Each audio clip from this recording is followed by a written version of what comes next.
Your check engine light came on. The code reader says P0420, catalyst efficiency below threshold. The dealer quoted you $1,800 for a new catalytic converter. The muffler shop wants $1,200, and you're sitting there thinking there's got to be another way because the car runs fine, it just failed emissions testing. Here's what they're not telling you. That catalytic converter probably isn't dead. It's clogged with carbon deposits, oil residue, and combustion byproducts that accumulated over years of short trips and incomplete combustion cycles.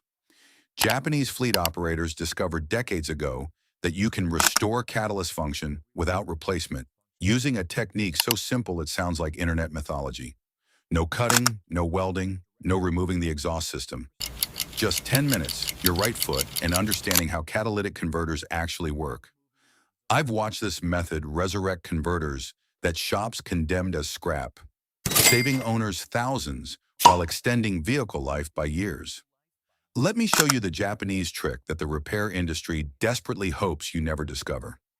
Subscribe to Car Care Xpert immediately and enable notifications because we're exposing the maintenance techniques that mechanics use on their own vehicles while charging you thousands for parts replacement.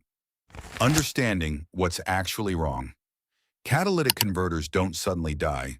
They gradually lose efficiency as microscopic passages inside the honeycomb substrate clog with deposits. Normal driving temperatures around 400 degrees aren't hot enough to burn off accumulated carbon. Oil consumption adds another layer of contamination. Short trips never let the system reach optimal operating temperature. Over months and years, these deposits restrict flow and reduce the catalyst's ability to convert harmful emissions into harmless gases. The converter itself, the precious metal catalyst, is still functional. It's just buried under crud that normal driving can't eliminate. The P0420 code isn't telling you the converter failed catastrophically. It's reporting that oxygen sensors detect insufficient conversion efficiency. That's a symptom of contamination, not component death. Japanese mechanics understood this distinction and developed a technique exploiting the converter's own design to clean itself through controlled high-temperature operation. The Italian Tune-Up Foundation. The method builds on the Italian tune-up concept, running engines at sustained high RPM to burn off carbon deposits throughout the exhaust system. But there's specific science making this work for catalytic converters. The catalyst needs to reach light-off temperature, approximately 650 degrees Fahrenheit, where chemical reactions become self-sustaining and generate additional heat. At these temperatures, carbon deposits begin oxidizing and burning away. The Japanese refinement involves systematic cycling between high-load operation and deceleration, creating temperature spikes that exceed normal driving while forcing high oxygen content through the system. The deceleration phases are critical. Engine braking floods the converter with oxygen-rich exhaust that accelerates oxidation of deposits. This cycling pattern creates conditions that nature never intended, but engineers can exploit. It's not magic. It's applied thermodynamics using your engine's own exhaust heat to restore catalyst function. The actual technique, step by step, find a highway or long stretch of empty road where sustained high-speed driving is legal and safe. Start with a fully warmed engine, normal operating temperature, not cold start. Accelerate hard to highway speeds, then maintain 65 to 70 miles per hour for at least 5 minutes to establish baseline exhaust temperature. Now execute the cycling pattern. Accelerate firmly to 4,000 RPM in third or fourth gear, not redline, but sustained high load, and hold for 30 seconds. Then lift completely off the throttle and let engine braking slow you down to 40 miles per hour without touching the brakes. This deceleration phase is crucial. You're flooding the hot converter with oxygen while maintaining high exhaust gas flow. Repeat this cycle 8 to 10 times over 10 minutes. The acceleration phases heat the converter past normal operating temperature. The deceleration phases provide oxygen needed for oxidation reactions. After the final cycle, drive normally for 5 minutes to allow gradual cooling. That's it. The technique is complete. Now you verify results. Why this actually works. The cycling pattern creates temperature spikes reaching 800 to 900 degrees inside the catalyst. hot enough to oxidize carbon deposits but below the 1200-degree threshold where catalyst damage occurs. The oxygen-rich deceleration phases provide the chemical conditions needed for combustion of accumulated deposits. Carbon burns at approximately 700 degrees in oxygen-rich environments. You're creating those exact conditions repeatedly, allowing progressive cleaning of the honeycomb structure. Japanese fleet studies documented this, restoring converter efficiency from 60% back to 90% or higher. The technique doesn't work on physically damaged converters. Melted substrates or broken honeycomb can't be repaired. But contamination-based efficiency loss? That responds dramatically to this treatment. You're not cheating chemistry. You're applying it correctly using your engine as a controlled furnace and your converter as a self-cleaning catalyst. What to expect and limitations. During the procedure, you might smell sulfur. That's normal as deposits burn off.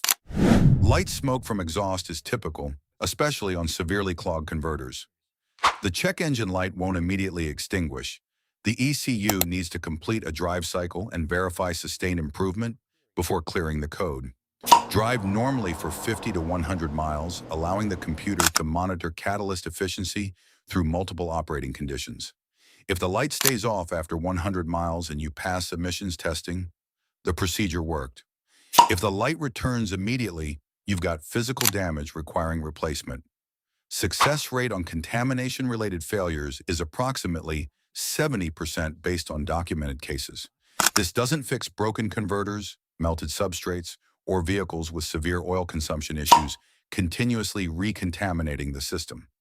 It fixes carbon buildup from normal operation, the most common cause of P0420 codes. Prevention, keeping it clean. Once you've restored function, prevent recurrence through driving habits. Monthly highway runs at sustained speeds keep converters hot enough to self-clean. Avoid excessive idling and short trips that never reach operating temperature. Address oil consumption issues immediately. Burning oil kills converters faster than anything else. Use quality fuel without excessive additives. Some fuel system cleaners leave deposits in exhaust systems. Consider occasional fuel system cleaners specifically designed for catalyst maintenance. Chevron Techron and CRC guaranteed to pass are proven effective. The Japanese fleet operators who developed this technique also implemented preventive maintenance schedules, including this high-temperature cycling every 6 months as standard procedure. Their vehicles routinely exceeded 200,000 miles on original converters, while American counterparts were replacing them at 100,000. Prevention is significantly easier than restoration, when replacement is actually necessary. This technique doesn't fix every converter issue. Physical damage from road debris impacts can break the honeycomb substrate. No amount of cleaning fixes shattered ceramic. Melted converters from engine misfires dumping raw fuel into exhaust are beyond repair. Vehicles burning excessive oil will recontaminate immediately after cleaning. Severely aged converters with degraded precious metal catalysts lose efficiency permanently.